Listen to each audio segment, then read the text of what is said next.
What's going on, college football fans? We back in here for another episode of the Fanatic on the Fanatic Sports Network, man. I'm Coach I, and as always, I got my guy, the stat guy, with me. As you can see up top, we are continuing on with our season previews. We are previewing Colorado Buffaloes today. So let's go ahead and Yeah, get into it. the fanatic. Where we keep it 100, keep it real. That's the only way we know how to be. Talking that sports talk. You know what I'm saying? Straight out of South Carolina. Upstate, A64. Yeah, the FANATTIC. The fanatic where we keep it OG. We talking sports, so I call what I see. All right, man, what's going on? We back in here for another preview. Today is Colorado Buffaloes. Stat guy, how you feeling today, man? Hey, bro, we doing good. We're gonna talk about Coach Prime and the action he got coming out here into the Midwest, seeing what they got going on out there in Colorado. That's right, man. Prime say we coming. We ain't coming to have moral victories. We ain't coming to be one game better than last year. We coming. He say we coming for it all. And that's just in Prime's DNA. You know what I'm saying? When you build that DNA, it's hard to expect less, even if that doesn't actually occur. You know what I'm saying? And normally in a good program, how the coach is, that kind of attitude trickles down to the players. So you can't be mad at it. You know what I mean? Mm-hmm. So, hey man, tonight we're going to just briefly go over, what we call the 2022 season. Then we'll go over roster management, like transfer portal, recruiting. We'll talk about the offense, talk about the defense. Of course, this is going to be a little bit different because a lot of these players have never played at Colorado. So we're going to be talking in terms of expectations. And then kind of what we think going to happen in the 2023 season, man. And listen, if this is your first time to the channel, me and the stat guy, we talk college football all the time, and all college football, and that's just what we do. So we would like you to, come back and join us. Colorado will be one of the teams we're covering this year, so we'll follow along. We hope you do too. Hit that like, subscribe button, man, and try to get this content out to more people. It doesn't cost you anything, so hey, help us out. All right, stat guy, you ready to jump into this thing? Yeah, let's hop on in, bro. All right, man. Let's talk about this 2022 season review, man. So, like I say, I don't have a lot on the 22 season because this isn't something that we can hold to Coach Prime because he wasn't there and most of these players wasn't there as well. So, I mean, they went 1-11. They beat Cal. That was their lone win. Um, as far as the losses, ASU, Arizona State was the closest loss. They lost by 8. Everybody else, it wasn't even close. And then people wonder why Prime came in and did what he did. Like if there was a lot of guys on the team that was worth keeping, not saying these guys won't go to another place and flourish somewhere because maybe in a better environment, different environment, they could be better. But I'm just saying they gave up an average of 47. They scored an average of 15. That's not a lot, that you want to, that can't be a lot that you want to keep from that team.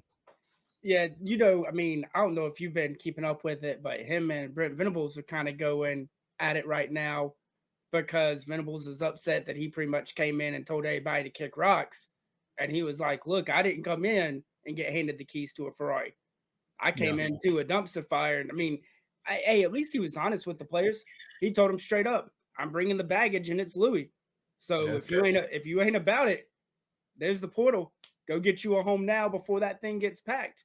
And so Yeah, from what I know about the Venables prime situation is two different coaches with two different approaches. You know what I'm saying? And you know how it is when one coach makes a comment about how another coach do it, whether it was intended for harm or not, the media blows it out of proportion. And of course, now you got the battle of words on social media. So hey man, but we here to talk football, so we'll talk actual football, man.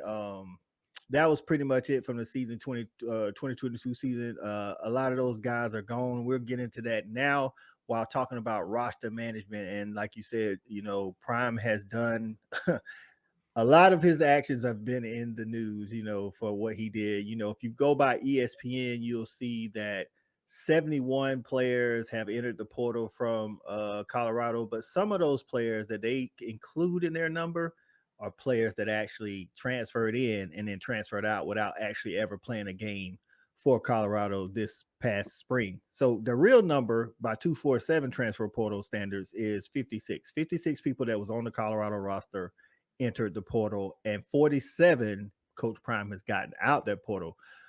Of the players that either left or came back or came out of the portal, who you think going to be kind of like who's some people to keep watching? Yeah, so for me, I mean, obviously the Sanders boys, the Travis Hunter, but for me, I wanted to go in a different direction. And so I went to the running back room. And so both of my guys are in the running back room, 1A, 1B, and it's Alton McCaskill and Cavassier Smoke. Cavassier Smoke, SEC running back from Kentucky, had a really good year in 2019, just shy of 1,000 yards rushing. And then he's backed up the last 2 years, but still been a formidable back. And then Alton McCaskill at Houston had 16 touchdowns 2 years ago, missed last year with a knee injury. We never know about coming off of those knee injuries exactly who the player is going to be. But hey, Deion went and got him two of them that if they're their former selves, you could be looking at a formidable running back room to go with what we think that passing offense is going to be able to do. That's right, man. And what's crazy is when I was looking into it, I came up with three players, and two of which the two you've already named, and both the running backs, like you say, to go along with Shador and Travis Hunter playing both ways. By the way, for those that don't keep up with football news, he will be playing DB and receiver. And then also one of the guys has been in some of the social media videos alongside him, Jimmy Horn Jr. coming from South Florida. Like the dude averaged 14 yards a catch. You know what I'm saying? And limited catches, but 14 yards a catch. So I think he's going to be big, man. I think Deion, again, he's hit on some guys in the portal, and we'll talk about a little bit more of those when we go to the defensive side. But those dudes right there, I think if they stay healthy, Cavassier Smoke and then Alton McCaskill, I think they're going to make a huge difference on the offense. So Yeah, go ahead. I was going to say those are two D1 running backs that are proven commodities, which I mean is a portal dream to get out, especially when you're trying to flip a program. So you're adding a legit running attack to that offense. That's right, man. And to add on to that offense, man, let's go ahead and get into that. The OC that he got is Sean Lewis, who's the former head coach of Kent State. And for those that do follow the channel, know that I'm a Dog alum and a big time Georgia fan. And I got to see them firsthand how they spread you wide. They have some air raid concepts. They're not fully air raid, but they run a spread system, basically like the art. It's like a product of the Art Brow system, basically to get those wide receivers in space to work one-on-one, man. And then we already know what kind of athlete like a Travis Hunter is one-on-one. If you can get him one-on-one with a DB, I think you might bet on Travis Hunter each time, man. And then, like we said, Shadura coming over, we saw what he was able to do at Jackson State. The question is, can he translate and do the same thing at the Power 5 level? Yeah, I mean, look, I think he has the talent. The big thing is the offensive line going to be good enough at this level to hold up. And in doing my research for this, the crazy thing, not for nothing, Colorado returns 4 starters on offense that were 57% of their production last year. Now, obviously, do some of these guys have jobs? Maybe, maybe not. But yeah, I mean, not horrible. You're returning a third of your offense and over half of your production. So, I mean, there's at least a baseline starting point that maybe things aren't as bad as some may have thought for Deion and putting this thing together. Yeah, well, the thing is, speaking on that offensive line, all they got to really do is be in shape because OC Sean Lewis likes to. They called it when he was at Kent State. They called his offense the flash fast, basically real time minutes or real time seconds. There's only 30 in between snaps. So, and I know you watching the game, it might say, I don't know, 10, 15, 20, whatever, but real time 30 seconds between snaps, bro. You got to be, that's like 100 plays easy a game. So if they're in shape, they may not have to hold up for long because, again, we're putting these receivers and these tight ends and sometimes the backs out of the backfield in those predicaments where they have to win one-on-ones, and they do have some of the athletes that can do it. So, now we need to know what the chemistry is like between Shador and some of these pass catchers, and then I think we'll be able to go from there. I think listen, they could come out and take some people by surprise because, like I say, they only, you can't. There's no film on them. You know what I mean? Like, what are you gonna do? You can't watch film from last year. Like most of those guys are gone. But over on the other side, man, on the defense, man, he went out and he got, of course, Travis Hunter. He got defensive coordinator Charles Kelly, who was associate defense coordinator for Alabama for the past 4 years. So, you know, I know some Bama fans like, well, the defense what they thought it was, but Bama defensive standards are so high, it's easy to not be what you thought they were going to be. You know what I'm saying? So I think that experience coming over, he brought Jarquez Robinson over, cornerback from Alabama. Not a lot of snaps, but he spent 3 to 4 years learning under Nick Saban. In that system, where Nick Saban is a defensive backs coach, so that has to count for something. But I think the biggest guy in that defense is actually Shallow. Shallow's played in the SEC, played for South Carolina, and then he went to Jackson State. And I think I think that experience matters. So I'm also looking at Savell Smalls, former 5-star from Washington, didn't really have the homecoming. He was a hometown kid, you know what I'm saying, that committed to Washington, played at Washington. But Chris Peterson kind of left, why he was there. So he didn't really get to pan out like they thought he was. But as long as he's healthy, I think he got tremendous talent. Yeah, no, and Smalls was kind of my guys as far as like Deion, I think did a great job of going and getting some proven commodities, guys that have put in snaps and have given you results, but going and getting some high risk, high reward guys. I mean, he was a what like the number one or number two defensive edge coming out of high school. Yep. It's like he's a big time defensive lineman that if he can put it together, and we've seen crazier things happen in college football where somebody's come out of nowhere and had a huge junior senior year and takes the world over. So I mean, I definitely think he's put the talent on defense. Again, it's going to kind of be chemistry, and can some of these guys that have been backups other places or now thrusted into bigger roles, what can they do? That's right, man. And like you said, chemistry, chemistry, chemistry. We're gonna keep, saying that as far as the season goes. With Colorado's not gonna come out first game and be clicking on all cylinders. That shouldn't be expected. But as the season goes on, man, once they start getting that chemistry, then who knows what Colorado's gonna be capable of on the offense and the defensive side, man. So let's talk about the season outlook, man. Let's just start out by saying this, man. As far as conferences go, I know there's a saying that the SEC is always the best conference. I think that's a misstatement. I think the SEC is the most dominant conference because we win the most championships. But the Pac-12, in my mind, because of the quarterback play and the offense, is going to be the best conference, at least the most competitive conference, top to bottom this year. Which I say that because this schedule is brutal, stat guy. I mean, you're talking about 11 Power 5 opponents, and the one Group of 5 opponent they have just happens to be their in-state rival, Colorado State. I don't know if a lot of people can say they have that kind of schedule. I mean, but no, I mean, looking at it, it's like five preseason top 25 teams. There's another 2 or 3 that could potentially be ranked by the time they play them. Like, I mean, this is just absolutely brutal as far as a schedule for year one for a team coming off a 1-11 season. That's right, man. And we talked about Vegas, in the win totals that we did for the Pac-12. If y'all haven't, check out that video we did for the Pac-12, man. Like the win totals based off of Vegas. Vegas got them at 3.5. Now, 3.5 is if you're talking percentages, that's a dramatic increase from 1. But that's not what Coach Prime is looking for. Coach Prime is looking to come out here and go to a bowl game. You know what I'm saying? And maybe upset some people here and there.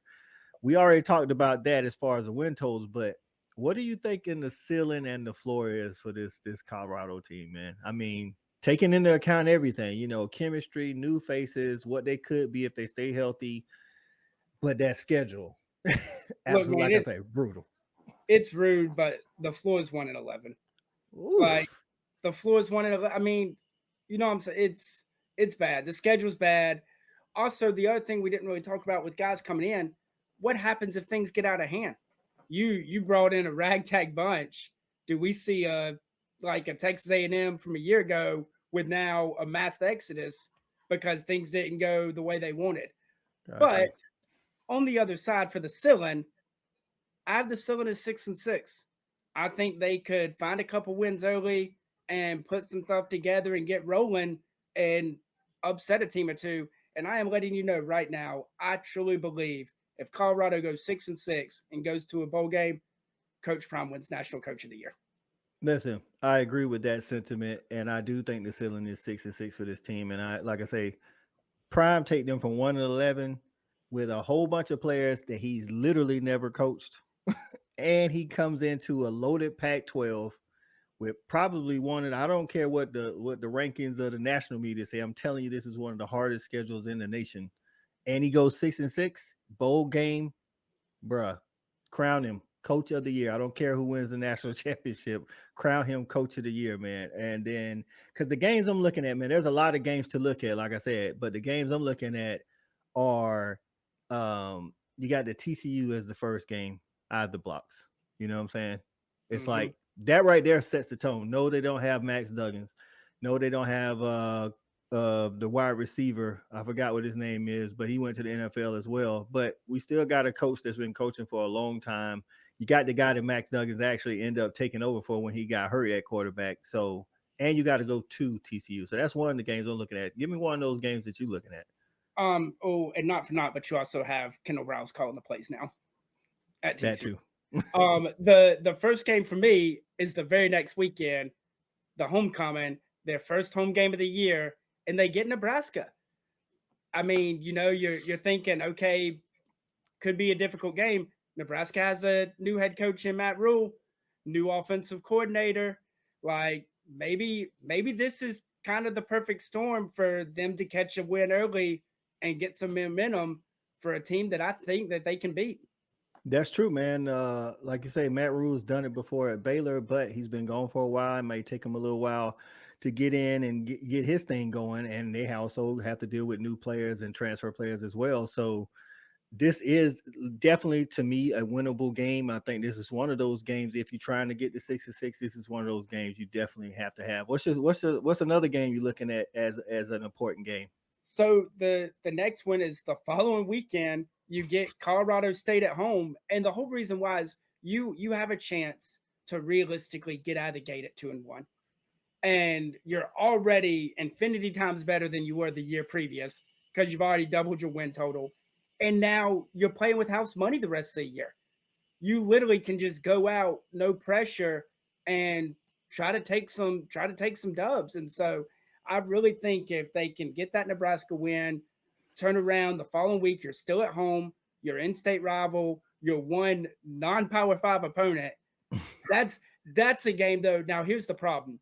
If they lose to Nebraska, they are in a must-win situation against Colorado State. And I Yeah, don't know if that's where you want to be week 3. that's That is, right. and that's why it's so important because that's going to be the flip of the coin for it. Yeah, man. Talking about those two games, I think the Nebraska game, the Colorado State game, and then both the Arizona schools. Those are games. If you're trying to get 6-6 or better in bowl eligibility, you got to have those 4 games because the other teams on that schedule have either done it, previously here recently, or they're projected to be better. So I think, like I said, that Nebraska, Arizona State, Arizona, and Colorado State, man, like those are the games, man. You gotta, like, if you're trying to get 6-6, you gotta have those games. So, Colorado fans, man, there it is. That's what we think about, the incoming prime staff and the players in Colorado for the 2023 season. We'll see how it all plays out, and we'll be here to follow along with it, man. Be sure to subscribe to the channel. Get in the comments on this video, man. Let us know what your expectations are, because we don't have a lot of Colorado fans around here, so we don't know what y'all are actually expecting. Tell us what you think the ceiling should be expectation-wise and what the floor should be. But for Stat Guy, this is Coach I, Fan Addict on the Fan Addict Sports Network. We out. Peace. Jumping like it's that valley. I call my dogs out the pound, let's go eat. Turn on the fan addict, let's have a debate. Who really hold down the southeast from state to state? What team hungry gonna eat everything up off they plate?